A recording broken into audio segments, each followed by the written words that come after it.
Hi ಎಲ್ಲರಿಗೂ ನಮಸ್ಕಾರ. ಬನ್ನಿ ಪ್ರೇಮ ಕಾವ್ಯ ಸೀರಿಯಲ್ ಏನಾಗ್ತಾ ಇದೆ ಅಂತ ನೋಡ್ಕೊಂಡು ಬರೋಣ. ಈ ಕಡೆ ಮಾಧವ ಅಂತೂ ಕಾರಿಂದ ಕೆಳಗೆ ಇಳಿದು ಬಂದು ಚೆನ್ನಾಗಿ ಕುಣಿತಾ ಇರಬೇಕಾದ್ರೆ ಪಾಪ ರಾಮ್ ಕೂಡ ಅಣ್ಣ ಏನಾಗಿದೆ ಅರ್ಥ ಮಾಡ್ಕೊ, ಎಲ್ಲರೂ ನೋಡಿ ನಗ್ತಾ ಇದ್ದಾರೆ ಅಂತ ಹೇಳ್ತಾ ಇರ್ತಾನೆ. ಈ ಕಡೆ ಅವ್ರ ಅಮ್ಮ ಕಲ್ಯಾಣಿ ಅಂತೂ ತುಂಬಾ ಅಳ್ತಾ ಇರ್ತಾರೆ.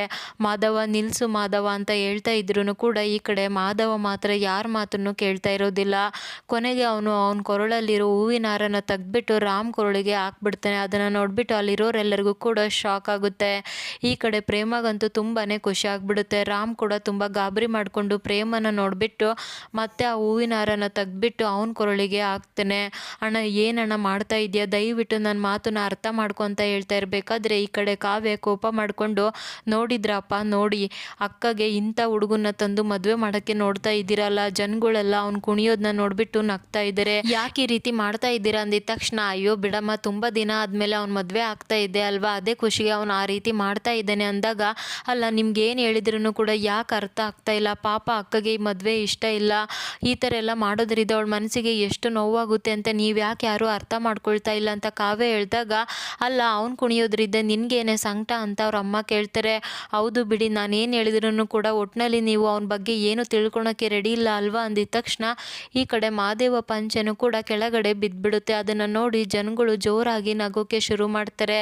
ಕಲ್ಯಾಣಿಗಂತೂ ಕೋಪನ ಕಂಟ್ರೋಲ್ ಮಾಡೋಕ್ಕಾಗ್ದೇನೆ ಮಾದೇವ ಕೆನ್ನೆಗೆ ಹೊಡೆದೇ ಬಿಡ್ತಾರೆ.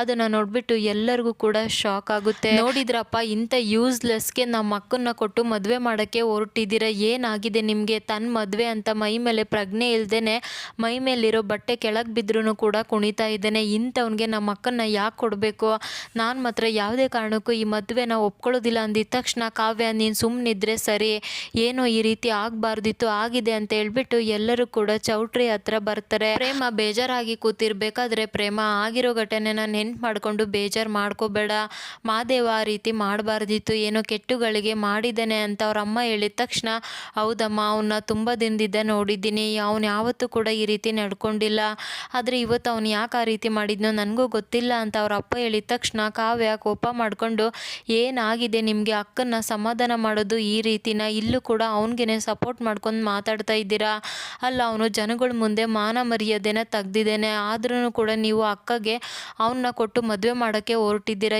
ಏನಾಗಿದೆ, ಇವಾಗೂ ಕೂಡ ಈ ಮದುವೆ ಅಕ್ಕಗೆ ಇಷ್ಟ ಇಲ್ಲ, ಇದನ್ನ ಅರ್ಥ ಮಾಡ್ಕೊಳ್ಳಿ ಅಂದಿದ ತಕ್ಷಣ ಕಾವ್ಯ, ಆ ರೀತಿ ಅಲ್ಲಮ್ಮ, ನಿನಗೆ ಮಾದೇವನ ಬಗ್ಗೆ ಗೊತ್ತಿಲ್ಲ, ಹುಟ್ಟಿದಾಗಿದ್ದ ನಾನು ಅವನ್ನ ನೋಡಿದ್ದೀನಿ, ಅವನು ನನ್ನ ಸ್ನೇಹಿತನ ಮಗ, ಅವನ ಗುಣ ಅವನೇನು ಅನ್ನೋದು ನನಗೆ ತುಂಬ ಚೆನ್ನಾಗಿ ಗೊತ್ತಿದೆ, ನೀನು ಅವನ ಬಗ್ಗೆ ತಲೆ ಕೆಡಿಸ್ಕೋಬೇಡ ಅಂದಿದ ತಕ್ಷಣ, ಅಕ್ಕ ನಿಜ ಹೇಳೆ, ನಿನಗೆ ನಿಜವಾಗ್ಲೂ ಈ ಮದುವೆ ಇಷ್ಟ ಇದೆನಾ ಅಂದಿದ ತಕ್ಷಣ ಅವರಮ್ಮ ಕೋಪ ಮಾಡಿಕೊಂಡು, ಕಾವ್ಯ ಏನೇ ಮಾತಾಡ್ತಾ ಇದೆಯಾ, ಪ್ರತಿ ಸಲನೂ ಕೂಡ ಯಾಕೆ ಅವಳಿಗೆ ಆ ಪ್ರಶ್ನೆನ ಕೇಳ್ತಾ ಇದೆಯಾ, ನೋಡು ಅವಳಿಗೆ ಈ ಮದುವೆ ಇಷ್ಟ ಇದೆ, ಅದಕ್ಕೆ ತಾನೇ ಅವಳು ಮದುವೆ ಆಗ್ತಾ ಇರೋದು, ನೀನು ಪದೇ ಪದೇ ಅದೇ ಪ್ರಶ್ನೆನ ಕೇಳಬೇಡ, ಇಲ್ಲಿದ್ದ ನಡಿ ಅಂತ ಹೇಳ್ಬಿಟ್ಟು ಕಾವ್ಯನ ಕರ್ಕೊಂಡು ಹೊರಗೆ ಬರ್ತಾರೆ. ನೋಡಮ್ಮ ಪ್ರೇಮ, ಕಾವ್ಯಗಂತೂ ಮಾದೇವನ ಬಗ್ಗೆ ಗೊತ್ತಿಲ್ಲ, ಅದಕ್ಕೆ ಅವಳು ಅಷ್ಟು ಕೋಪದಲ್ಲಿ ಮಾತಾಡ್ತಾಳೆ, ನೀನೇನು ತಲೆ ಕೆಡಿಸ್ಕೋಬೇಡ ಅಂತ ಹೇಳ್ಬಿಟ್ಟು ಅವ್ರ ಅಪ್ಪ ಕೂಡ ಇಲ್ಲಿ ಕಲ್ಯಾಣಿ ಹತ್ರ ಮಾತಾಡ್ಕೊಂಡು ಬರ್ತೀನಿ, ಅವ್ರಿಗೂ ಕೂಡ ತುಂಬ ಬೇಜಾರಾಗಿರುತ್ತೆ ಅಂತ ಹೇಳಿ ಹೋಗ್ತಾರೆ. ಅಕ್ಕ ಯಾಕಕ್ಕ ಸುಮ್ಮನೆ ಕೂತಿದ್ಯಾ, ನಿನಗೆ ಮದುವೆ ಇಷ್ಟ ಇಲ್ಲ ಅಂತ ಹೇಳ್ಬೋದು ತಾನೆ ಅಂತ ಪ್ರೇಮಗೆ ಹೇಳಿದ ತಕ್ಷಣ, ನಾನು ಹೇಳಿದರೆ ಏನಾಗುತ್ತೆ, ಹಬ್ಬಬ್ಬ ಅಂದರೆ ಈ ಮದುವೆ ನಿಲ್ಲುತ್ತೆ, ಅದೇ ನಾನು ಈ ಮದುವೆನ ಒಪ್ಕೊಂಡ್ರೆ ಕೊನೆಯದಾಗಿ ನಾನು ನನ್ನ ಡಾಕ್ಟರ್ನ ಮದುವೆ ಆಗ್ಬೋದು ಅಂತ ಅಂತಾಳೆ.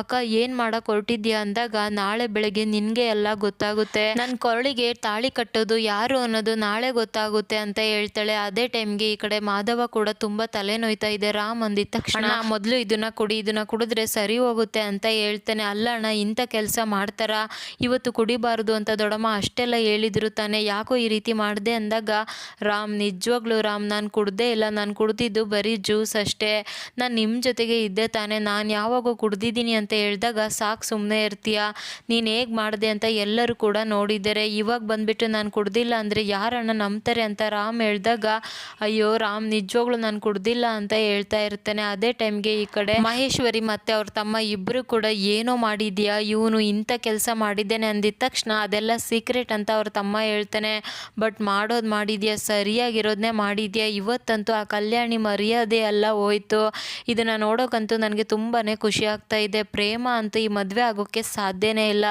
ಒಟ್ಟಿನಲ್ಲಿ ಈ ಮದುವೆ ನಿಲ್ಲುತ್ತೆ ಅಂತ ಹೇಳ್ತಾ ಇರಬೇಕಾದ್ರೆ ಕಲ್ಯಾಣಿ ಕೂಡ ಕೋಪ ಮಾಡಿಕೊಂಡು, ಏ ಮಾದೇವ ಯಾಕೋ ಇಂಥ ಕೆಲಸ ಮಾಡಿದೆ ಅಂತ ಜೋರಾಗಿ ಕೆನ್ನೆಗೆ ಬಾರಿಸ್ತಾ ಇರ್ತಾರೆ.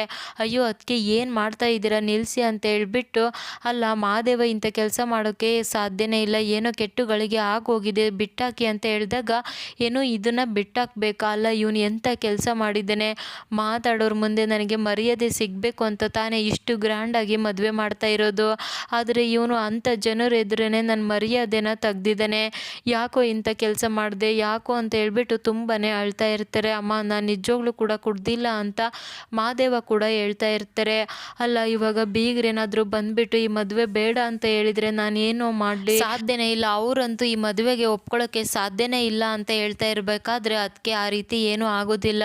ಮಹಾದೇವ ಏನು ಅಂತ ಅವ್ರಿಗೆ ತುಂಬ ಚೆನ್ನಾಗಿ ಗೊತ್ತು. ತುಂಬ ಚಿಕ್ಕ ವಯಸ್ಸಿದ್ದ ಮಹಾದೇವನ ನೋಡಿದರೆ ನೀವು ಅನ್ಕೊಳ್ಳೋ ಥರ ಏನೂ ಆಗೋದಿಲ್ಲ ಅಂತ ಹೇಳ್ತಾರೆ. ಇಲ್ಲ ಇದು ಹೀಗೆ ಬಿಟ್ಟರೆ ಆಗೋದಿಲ್ಲ, ಬಾರು ಮೊದಲು ಹೋಗಿ ಅವ್ರ ಹತ್ರ ಮಾತಾಡೋಣ ಬಾ, ಅವ್ರ ಕಾಲಿಗೆ ಬಿದ್ದು ಕ್ಷಮೆ ಕೇಳು ಬಾ ಅಂತ ಹೇಳ್ತಾ ಇರಬೇಕಾದ್ರೆ ಅದೇ ಟೈಮ್ಗೆ ಈ ಕಡೆ ಪ್ರೇಮ ಅಪ್ಪ ಕೂಡ ಬರ್ತಾರೆ. ಬಂದಿದ್ದ ತಕ್ಷಣ ಅಣ್ಣ ನಾವು ನಿಮ್ಮ ಹತ್ರ ಮಾತಾಡಬೇಕು ಅಂತ ಹೊರಟಿದ್ವಿ ಅಂದಾಗ, ಅಯ್ಯೋ ಕಲ್ಯಾಣಿ ನಾನು ನಿನ್ನ ಜೊತೆ ಮಾತಾಡಬೇಕು ಅಂತ ಬಂದಿದ್ದೀನಿ ಅಂತ ಹೇಳ್ತಾರೆ. ಅದನ್ನು ಕೇಳಿಸ್ಕೊಂಡು ಎಲ್ಲರಿಗೂ ಕೂಡ ತುಂಬಾ ಗಾಬರಿ ಆಗುತ್ತೆ. ಅದು ಅಣ್ಣ ಅವ್ನು ಮಾಡಿರೋದು ತಪ್ಪು, ದಯವಿಟ್ಟು ಅವನನ್ನ ಕ್ಷಮಿಸ್ಬಿಡಿ ಅಂತ ಹೇಳಿದಾಗ ಈ ಕಡೆ ಮಹಾದೇವ ಕೂಡ ಕೈ ಮುಗಿದು, ಮಾವ ನನ್ನಿಂದ ತಪ್ಪಾಗಿದೆ, ದಯವಿಟ್ಟು ಕ್ಷಮಿಸಿ, ನಿಜವಾಗ್ಲೂ ಕೂಡ ನಾನು ಕೊಡ್ದಿಲ್ಲ, ಆದರೆ ಈ ರೀತಿ ಹೇಗಾಯಿತು ನನಗೆ ಗೊತ್ತಿಲ್ಲ ಅಂತ ಹೇಳಿದಾಗ, ಅಯ್ಯೋ ಮಹಾದೇವ ಅದ್ರ ಬಗ್ಗೆ ಎಲ್ಲ ತಲೆ ಕೆಡಿಸ್ಕೋಬೇಡ, ಆಗಿರೋದೇನೋ ಆಗೋಗಿದೆ, ಅದನ್ನು ಬಿಟ್ಟು ಮುಂದೆ ಆಗೋದ್ರ ಬಗ್ಗೆ ಯೋಚನೆ ಮಾಡಬೇಕು ಅಂತ ಹೇಳ್ತಾರೆ. ಅಣ್ಣ ಆಗಿದ್ರೆ ಇದರಿಂದ ನಿಮಗೆ ಬೇಜಾರಾಗಿಲ್ವಾ ಅಂದಾಗ, ಅವನ್ನ ನಾನು ತುಂಬ ಚಿಕ್ಕ ವಯಸ್ಸಿದ್ದ ನೋಡಿದ್ದೀನಿ, ಅವನ ಬಗ್ಗೆ ತಪ್ಪಾಗಿ ಬೇರೆಯವರು ಮಾತಾಡ್ಬೋದು, ಆದರೆ ನಾನು ಯಾವುದೇ ಕಾರಣಕ್ಕೂ ಮಾತಾಡೋದಿಲ್ಲ, ಏನೋ ಕೆಟ್ಟುಗಳಿಗೆ ಮುಗ್ದೋಯ್ತು, ಇವಾಗ ಮುಂದೆ ಮಾಡೋ ಶಾಸ್ತ್ರನ ನೋಡಬೇಕು ಅಂತ ಹೇಳಿದಾಗ, ಅಯ್ಯೋ ನಾನು ತುಂಬ ಗಾಬರಿ ಆಗಿಬಿಟ್ಟಿದ್ದೆ, ಎಲ್ಲಿ ಇವನು ಮಾಡಿರೋ ಕೆಲಸನ ನೋಡಿಬಿಟ್ಟು ನೀವು ಮದುವೆನ ಕ್ಯಾನ್ಸಲ್ ಮಾಡ್ತೀರಾ ಅಂತ, ತುಂಬ ಥ್ಯಾಂಕ್ಸ್ ಅಂತ ಕಲ್ಯಾಣಿ ಹೇಳಿದಾಗ, ಅಯ್ಯೋ ಏನು ಮಾತಾಡ್ತಾ ಇದ್ದೀರಾ, ನೀವು ಯಾವತ್ತು ನನ್ನ ಮಗಳಿಗೆ ಹೂ ಮುಡಿಸೋ ಶಾಸ್ತ್ರನ ಮಾಡಿದ್ರು ಆವತ್ತೇ ನನ್ನ ಮಗಳು ಈ ಮನೆ ಸೊಸೆ ಅನ್ನೋದನ್ನ ನಾವು ಅಂದ್ಕೊಂಡಿದ್ದೀವಿ, ನೀವು ಆ ರೀತಿ ಎಲ್ಲ ಯೋಚನೆ ಮಾಡಬೇಡಿ ಅಂದಿದ್ದ ತಕ್ಷಣ ಮಹಾದೇವ ಹೇಳು, ನಿಮ್ಮ ಮಾವನ ಮುಂದೆ ಇವಾಗ ಹೇಳು ಇನ್ಯಾವತ್ತು ನಾನು ಕುಡಿಯೋದಿಲ್ಲ ಅಂತ ಅವ್ರ ಹತ್ರ ಹೋಗಿ ಪ್ರಮಾಣ ಮಾಡು ಅಂದಿದ್ದ ತಕ್ಷಣ, ಮಾವ ನಿಜವಾಗ್ಲೂ ಕೂಡ ನಾನು ಕುಡಿಯೋದು ಬಿಟ್ಟು ತುಂಬ ದಿನ ಆಯಿತು, ಇವತ್ತು ಈ ರೀತಿ ಆಗಿರೋದು ನನಗೂ ಕೂಡ ಗೊತ್ತಿಲ್ಲ, ದಯವಿಟ್ಟು ನನ್ನನ್ನು ಕ್ಷಮಿಸ್ಬಿಡಿ ಅಂದಿದ್ದ ತಕ್ಷಣ ನಾನು ಹೋಗಿ ಕಾವ್ಯ ಹತ್ರನೂ ಕೂಡ ಕ್ಷಮೆ ಕೇಳ್ತೀನಿ ಅಂತ ಹೇಳ್ತಾನೆ. ಅಯ್ಯೋ ಬೇಡ ಮಹಾದೇವ ಅದ್ರ ಅವಶ್ಯಕತೆ ಎಲ್ಲ ಇಲ್ಲ, ನಾನೇ ಪ್ರೇಮ ಹತ್ರ ಹೋಗಿ ನಿನಗೂ ಕೂಡ ಬೇಜಾರಾಗಿದೆ ಅಂತ ತಿಳಿಸ್ತೀನಿ, ಅವಳು ಕೂಡ ಸ್ವಲ್ಪ ಗಾಬರಿ ಆಗಿದ್ಲು, ಆದರೆ ಅವಳ ಜೊತೆ ಮಾತಾಡಿ ಅವಳನ್ನ ಸಮಾಧಾನ ಮಾಡಿ ಬಂದಿದ್ದೀವಿ, ನೀನು ಅದನ್ನೆಲ್ಲ ಮನಸ್ಸಿಗೆ ಹಚ್ಕೊಂಡು ಬೇಜಾರು ಮಾಡ್ಕೋಬೇಡ, ಮುಂದೆ ಆಗೋ ಕೆಲಸನ ನೋಡೋಣ ಅಂದಿದ್ದ ತಕ್ಷಣ, ಹೌದು ಬೀಗ್ರೆ ನಾಳೆ ನನ್ನ ಮಗಳು ನಿಮ್ಮ ಮನೆಗೆ ಸೊಸೆ ಆಗಿ ಬರ್ತಾಳೆ, ಇದಂತೂ ಸತ್ಯ ಅಂತ ಹೇಳ್ತಾರೆ. ಈ ಕಡೆ ಕಲ್ಯಾಣಿ ಅಂತೂ ತುಂಬಾ ಖುಷಿಯಾಗ್ಬಿಟ್ಟು, ಮಹಾದೇವ ದಯವಿಟ್ಟು ಕಣೋ ಇನ್ಯಾವತ್ತೂ ಕೂಡ ಇಂಥ ಕೆಲಸ ಮಾಡಬೇಡ, ನನ್ನ ಮರ್ಯಾದೆನ ಕಳಿಬೇಡ ಕಣೋ, ಹೇಗಾದರೂ ಮಾಡಿ ನನ್ನ ಮರ್ಯಾದೆನ ಉಳಿಸು ಅಂತ ಅಳ್ತಾ ಇರಬೇಕಾದ್ರೆ ಮಹಾದೇವಾಗಂತೂ ತುಂಬಾ ಬೇಜಾರಾಗ್ಬಿಡುತ್ತೆ. ಇನ್ನು ಈ ಕಡೆ ರಾಮ್ ಕೂಡ ಬಂದ್ಬಿಟ್ಟು, ಅಲ್ಲ ಪ್ರೇಮ ಈ ಮದುವೆನ ಕ್ಯಾನ್ಸಲ್ ಮಾಡ್ಕೊಳ್ಳೋ ಅಂತ ಚಾನ್ಸ್ ಸಿಕ್ಕಿತ್ತು, ಆಗಿದ್ರೂ ಕೂಡ ಇವಳು ಯಾಕೆ ಮದುವೆನ ಕ್ಯಾನ್ಸಲ್ ಮಾಡ್ಕೊಂಡಿಲ್ಲ ಅಂತ ಯೋಚನೆ ಮಾಡ್ತಾ ಇರ್ತಾನೆ. ಇದಿಷ್ಟು ಇವತ್ತಿನ ಸಂಚಿಕೆ. Thank you so much every one.